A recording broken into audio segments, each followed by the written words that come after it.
আমরা এই তদন্ত যে সময় আমাদেরকে দেওয়া হয়েছে তার ভিতরেই সম্পন্ন করবার আমরা ঐকান্তিক চেষ্টা করব।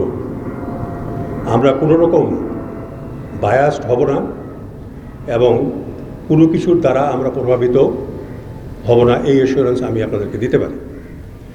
যেহেতু এটা একটা জাতীয় সমস্যা, হাজার বছরে এই ধরনের ঘটনা পৃথিবীতে ঘটেনি যে একটা সামান্য সময়ে এত অফিসার, এত মানুষ নিহত হয়েছেন, এখানে এত মানুষ নিগৃহীত হয়েছে। আমরা এই দায়িত্ব পেয়ে বর্তমান সরকারের যে প্রধান উপদেষ্টা ডক্টর মোহাম্মদ ইউনূসকে আমি আন্তরিক কৃতজ্ঞতা জানাই যে তিনি এই মহান সমস্যাকে তিনি চিহ্নিত করেছেন এবং এর সুরাহার চেষ্টা করছেন। আমি আপনাদের মাধ্যমে জাতিকে অবহিত করতে চাই, এই বিডিআর বিদ্রোহ পরবর্তী সময়ে যারা নিগৃহীত হয়েছেন, নিহত হয়েছেন, বঞ্চিত হয়েছেন, সব কিছুকে আমরা নজরে নিব এবং অতীব সহমর্মিতার সাথে এবং আন্তরিকতার সাথে আমরা তাদের ক্ষতকে নিরাময় করবার চেষ্টা করব।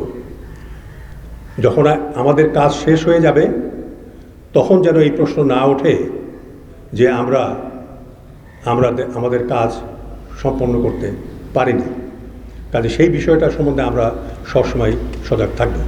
4 জন আইনজ্ঞ দেশি বিদেশি আমরা সম্পৃক্ত করতে বলেছি।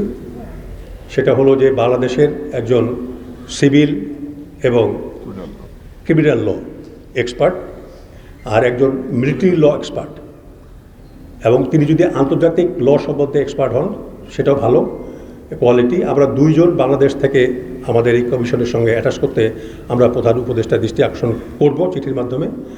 আর একটা হলো যেহেতু বিদেশি শক্তিকে আমাদেরকে আইডেন্টিফাই করতে বলা হয়েছে, কাজে এই বিষয়টা আন্তর্জাতিক হয়ে গেছে। অতএব আমি আন্তর্জাতিক বানের বিদেশের 2 জন আইনজ্ঞ, ক্রিমিনাল এবং ইন্টারন্যাশনাল ল সম্বন্ধে বিশেষজ্ঞ এবং সিভিল ল এবং মিলিটারি ল সম্বন্ধে বিশেষজ্ঞ, এইরকম 2 জন বিদেশি আইনজ্ঞকে আমাদের এই কমিশনের সঙ্গে সম্পৃক্ত করার জন্য আবেদন আমরা জানাবো। আমরা কোনো দেশকে আইডেন্টিফাই করতে চাই না, আমরা নিরপেক্ষভাবে নির্ভয়ভাবে আমরা অগ্রসর হতে চাই এবং সেটা করতে গিয়ে যারা দায়ী হবে দালিলিকভাবে সার্কামস্টেন্সিয়াল এভিডেন্সের কারণে এবং বিভিন্নভাবে মিডিয়াতে যেভাবে এসছে, তখন সেই বিষয়ে আমরা মতামত দেব।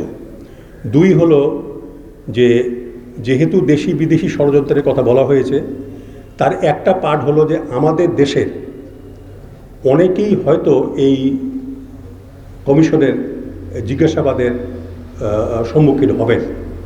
এইসব ব্যক্তি 5 আগস্ট যে বিপ্লব হলো, সেই বিপ্লবের পরে দেশ থেকে তারা চলে গেছেন। আমরা জানি এতটুকু যে দেশে নাই, তারা কোথায় আছেন, কোন দেশে আশ্রয় নিয়েছেন, সেই সব দেশের সঙ্গে আমরা আমাদের যে ফরেন মিনিস্ট্রি আছে, পররাষ্ট্র মন্ত্রণালয়, তাদের মাধ্যমে আমরা যোগাযোগ করব এবং প্রয়োজন হলে আমরা ওই দেশের সঙ্গে আলোচনা করে যদি এক্সট্রাডিট করা সম্ভব না হয় তাহলে আমরা টিম পাঠাবো সেখানে তাদেরকে টেস্টিফাই করার জন্য, তাদের স্টেটমেন্ট নেওয়ার জন্য।